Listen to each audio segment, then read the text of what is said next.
जी,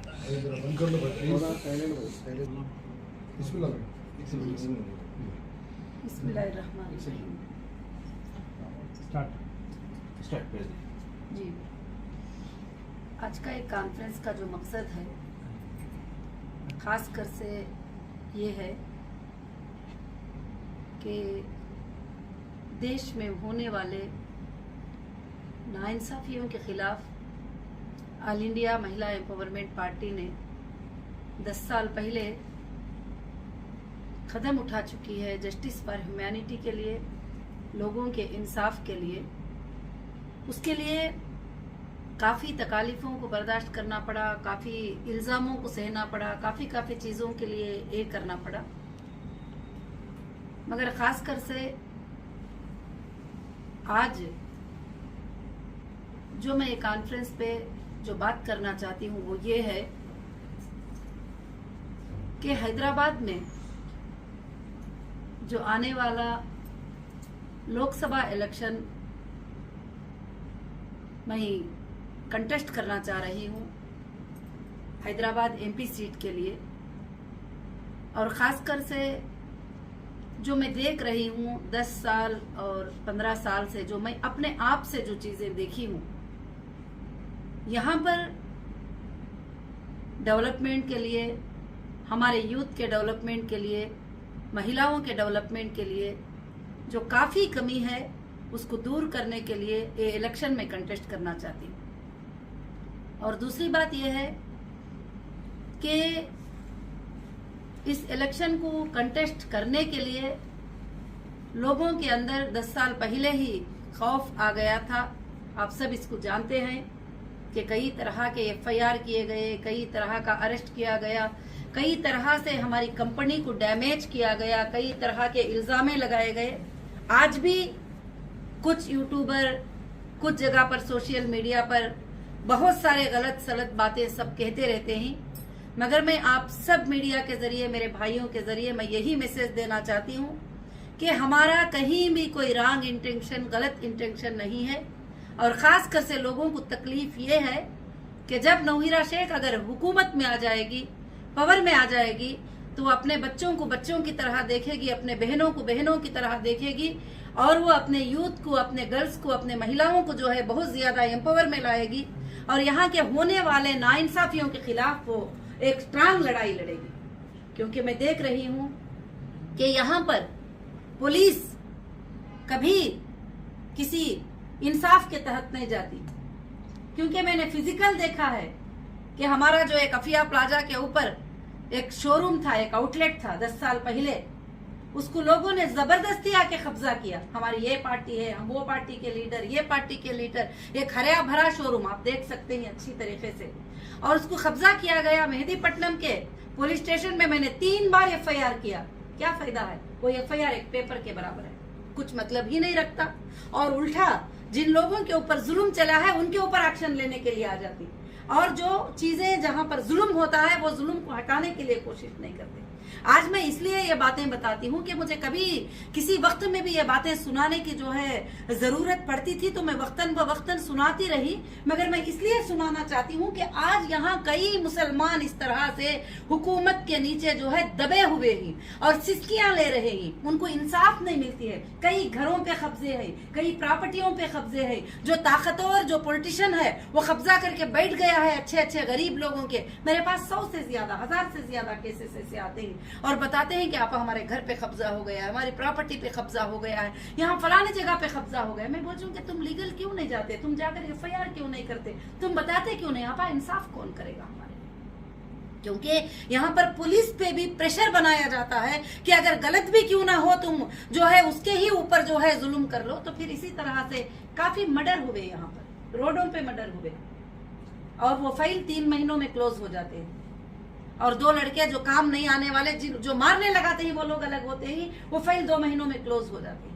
कई वक्फ बोर्ड के प्रॉपर्टियों पे कब्जा हुआ, कई वक्फ बोर्ड के प्रॉपर्टियां सेल किए गए और कहते हैं मुसलमानों की बातें, मुसलमानों की मदद। कई वक्फ बोर्ड के प्रॉपर्टियों को जो है सेल किया गया, यहाँ तक कि कब्रिस्तानों के प्रॉपर्टियों को सेल किया गया, यहाँ तक कि बहुत सारे जुल्म जो है यहाँ पर हो रहे ही मुसलमानों के नाम पर। अगर आप सबकी साथदारी रही, आपकी आवाज मेरे साथ रही, तो इंशाअल्लाह ये इलेक्शन लोकसभा में कंटेस्ट करके और जीत के आपके जो ख्वाब है हैदराबाद के, उसको मैं सच करना चाहती हूँ। मैं पिछले दिनों में भी बताई थी, मैं वर्ल्ड सिटी को गोल्ड सिटी बना दूंगी, वर्ल्ड सिटी का नाम हटा दूंगी और वर्ल्ड सिटी को वर्ल्ड रखने का हटाकर मैं न्यू सिटी बनाकर जो है आप सबको जो है एक अच्छा प्लेटफॉर्म देना चाहती हूँ।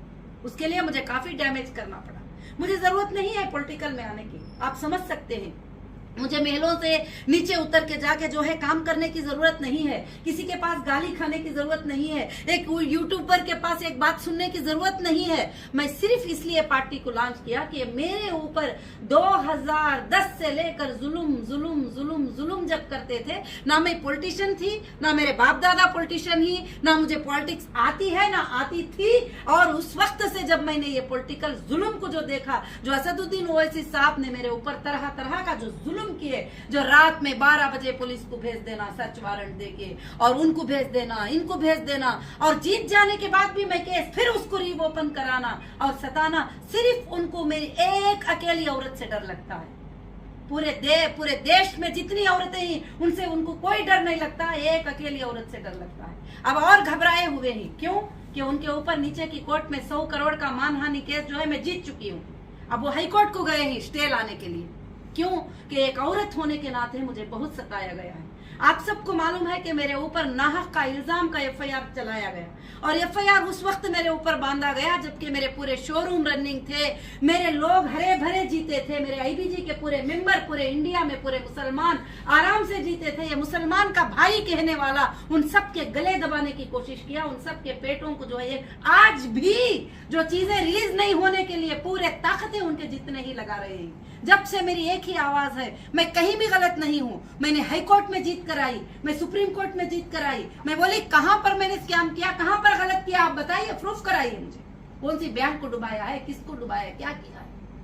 आज मैं ये बात बताना चाहती हूँ, मैं ये इन जुल्मों को खत्म करने के लिए मैं हैदराबाद का इलेक्शन लोकसभा का एमपी का मैं कंटेस्ट करना चाहती हूँ। जीत हार तो अल्लाह के हाथ में है, मैं आप सबकी इंसाफ के लिए आवाज उठाना चाहती हूँ इंशाअल्लाह। और वैसे जी एमईपी महिला empowerment party, justice for humanity, people act में नेशनल पार्टी रजिस्ट्रेशन है। इंशाअल्लाह हमारी पार्टी टोटल इंडिया में भी जहां पर एस्पिरेंट अच्छे आते हैं वो कंटेस्ट करने की कोशिश करेगी, और यही पार्टी से कंटेस्ट करेंगे। जैसे बेंगलुरु में भी हम 2018 में 224 सीट्स पे असेंबली इलेक्शन कंटेस्ट कर चुके थे।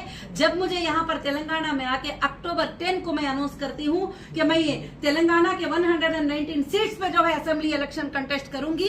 10 अक्टूबर को मेरा फेसबुक आप देख सकते हैं, उसमें मैं कंटेस्ट करने का कहा, और मुझे करंट से 14 अक्टूबर को अरेस्ट कर दिया। अगर आप जीत जाते तो मैडम क्या अवेयरनेस लाएंगे हैदराबाद की? मैं जीत जाती तो मेरे हैदराबाद के हर बच्ची के स्कूल की फीस फ्री होगी, हर बच्चे की फीस एलकेजी से लेकर 10 तक मैं फ्री करूंगी, और किसी माँ बाप को बच्चों को पढ़ाने की फिक्र नहीं, पूरी पढ़ाने की जिम्मेदारी मैं ले लूंगी। और मेरे हर बच्चे को जो जॉबलेस होकर घूम रहा है मैं उसको जॉब दिलाऊंगी, और जो बाप ऑटो ड्राइवर, बच्चा भी ऑटो ड्राइवर, उनका बच्चा भी ऑटो ड्राइवर, मैं उनको पढ़ाकर बड़े बड़े इंजीनियर और डॉक्टर बनाना चाहूंगी। हर वो औरत बच्ची को मैं बहुत बड़ी पढ़ाई देना चाहूंगी, हर बेघर को घर दिलाने के लिए इंसाफ लाऊंगी, और वो इंसाफ लाने के लिए स्टेट गवर्नमेंट से क्यों ना हो, सेंट्रल गवर्नमेंट से क्यों ना हो, लड़कर लाने की ताकत और पावर रखती हूँ मैं, उनके हुकूक को लाने की पावर रखती हूँ। अब ऐसा नहीं कि आज वर्ल्ड सिटी में कचरा जिधर पड़ा है कचरा वैसे ही पड़ा है, पुराना घर जैसा पड़ा है वो पुराना घर वैसा ही पड़ा है। अगर मच्छर सबसे ज्यादा कहीं पे है तो वही एरियाज में है जहां पर हमारे मुसलमान जीत कर कभी नजर नहीं डालते, कभी वो नालों पर नजर नहीं डालते, कभी वो बुरे गंदे रोडों पर नजर नहीं डालते। वो सब मैं क्लीन कराकर आपको एक सिंगापुर के जैसी सिटी बनाकर बताऊंगी, और आपको इंटरनेशनल के जैसी सिटी बनाकर बताऊंगी। मुझे एक 5 साल आप सब मौका देंगे, आप मुझे ताकत देंगे। मुझे बहुत सारे धमकियां, मार देने की धमकियां, इलेक्शन में खड़े तो बहुत बहुत सारे चीजें और ऑलरेडी पहले दिनों में किए भी हैं,